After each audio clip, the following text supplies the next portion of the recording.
Do you like Raging Bolt? Do you like Ogerpon? Do you like putting Pokemon on the bench? Like a lot of them? Might you be looking for a more exciting way to freshen up your Raging Bolt deck? Well, the TCG set Stellar Crown brought with it many new cards, and a lot of decks are getting kind of updated with a good number of them. There are some really good potential things in here that people are wanting to get, and it will probably help shape the decks and meta for the Pokemon trading card game into the future.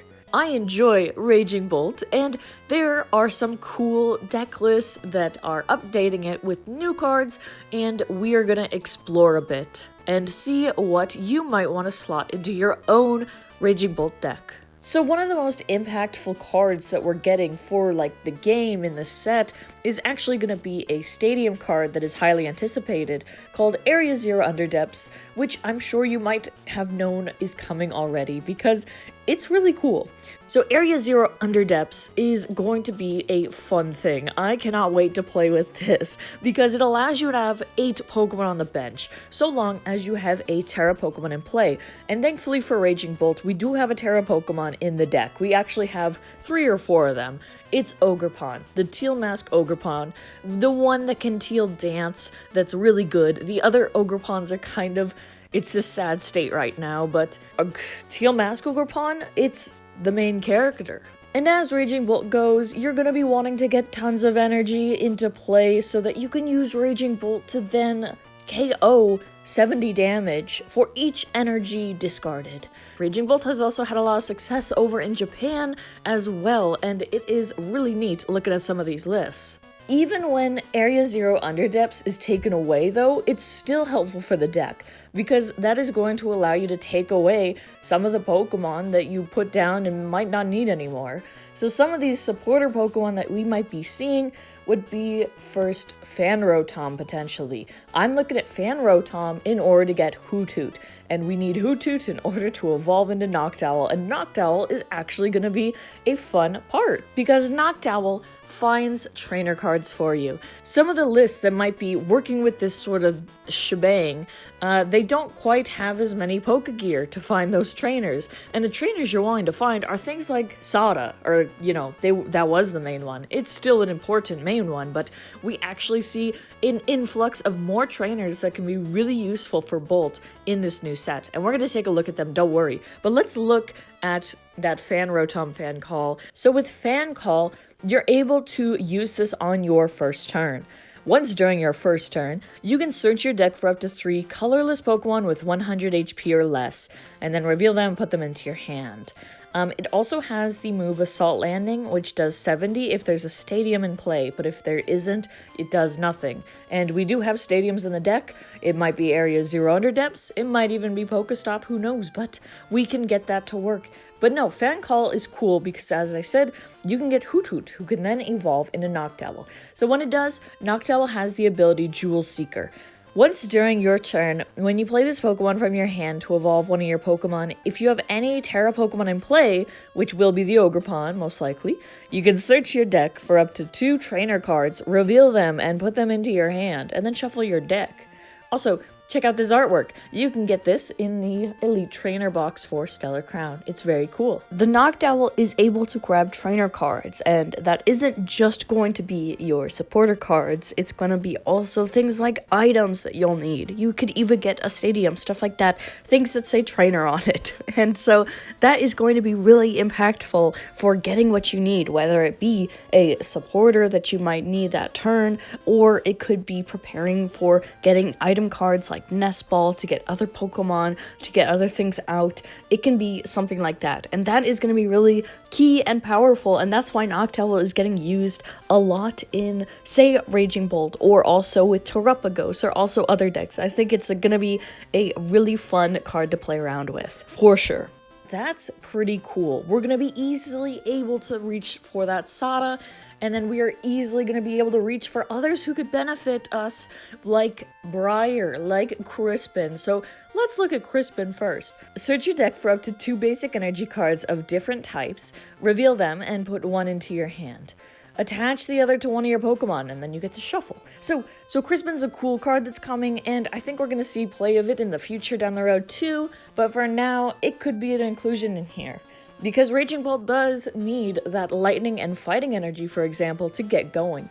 And with this ability, it's gonna be a lot easier to get there. It's also gonna be easy to, just have more energy on the board because you are going to be discarding it. You want that, and it's really cool. So that's a possibility that we might see some lists play with. And then there is also the potential of Briar, who is also a pretty impactful card going forward for the meta in the game. Right now, the prediction is that Charizard EX is going to utilize Briar pretty well. Raging Bolt, we'll see. But you can use this card only if your opponent has exactly 2 prizes remaining, which isn't too crazy for Raging Bolt to get to. During your turn, if your opponent's active Pokemon is knocked out by damage from an attack used by your Terra Pokemon, take 1 more prize card. This is really fantastic. It's really powerful. Briar down here is powerful. So Briar allows you to do some shenanigans to upset the trade a little bit and really put pressure on some certain decks and things, especially single prize decks and such. And our Terra Pokemon is Ogerpon, who does need some grass energy, 3 of them to attack, but it's really not too hard to get our Terra Pokemon into the active, for one thing. We do have some switching stuff, and we can also just pay retreat if need be, but you can get it in there, and then you can, swing with that guy, and that can get the job done for many. And I can see this being some potential. So we're going to definitely see how it does within Bolt and stuff. I always want to hear your feedback as well, because everybody has a lot of good ideas, different things, It's really great when the community can hash out lists. There also might be an uptake in your Ultra Ball count. So the Ultra Ball will, of course, allow you to find Pokemon, but it can find, again, like Noctowl, for example. Get that thing out, get your trainer cards, and then you are in a good position. You can, boss, you can Iono's Sada, once per turn, of course, but you're going to be able to have that, and that's really great. I am excited about that aspect. If you see any of my stuff, mine is still a little behind. I need to still get stuff like, Prime Catcher, but I've seen other things like also Night Stretcher being a good thing as well. I think Night Stretcher is also a great opportunity to get some Pokemon back or energy and stuff, but it's really great. I think Raging Bolt is a really fun deck to play. I think it's also kind of easy to play in a bit, but we're going to see how these impacts will affect it. There's also things like Lumineon being added as well. You're able to put Lumineon on the bench and then search out a trainer that way. And the reason we couldn't quite do these before, and we can now, is partly because of that Area 0 underdepth stadium, which allows us to have just more options and more things. And then, as I said, it can be beneficial when we have to get rid of things. We can get rid of those liabilities or things that might not be best. And so that's very exciting to see. I also don't have the little baby Sandy Shocks anymore. Some players may still prefer to play that and everything. But that's just another example. We also have a baby Raging Bolt that, has cropped up in some spots. But, it's kind of niche, I guess. It's cute. It's fun. I like seeing all the iterations, and I can't wait to see it in motion. That's for sure. I also enjoy having a little Iron Bundle there still in the deck. He's a cool guy. And I just like the mechanic of this stadium. And I think a lot of people do too. So that is a highly anticipated aspect. I think Raging Bolt, like I said, has gotten more fun with these different ideas floating around and being worked on. So that's awesome to see. I'm very excited to try it out, and I hope you are too. Thank you so much for watching. If you've made it to this point, appreciate it so much. Don't forget to leave a like, comment as well. Like I said, I want to hear other people's ideas. I want to hear what you're thinking, what you're making, all that. I haven't posted in a little while, but I want to get back to it. But yeah, I appreciate you listening and watching. I hope this was a good video to share some ideas, and I hope to see you next time. Bye-bye!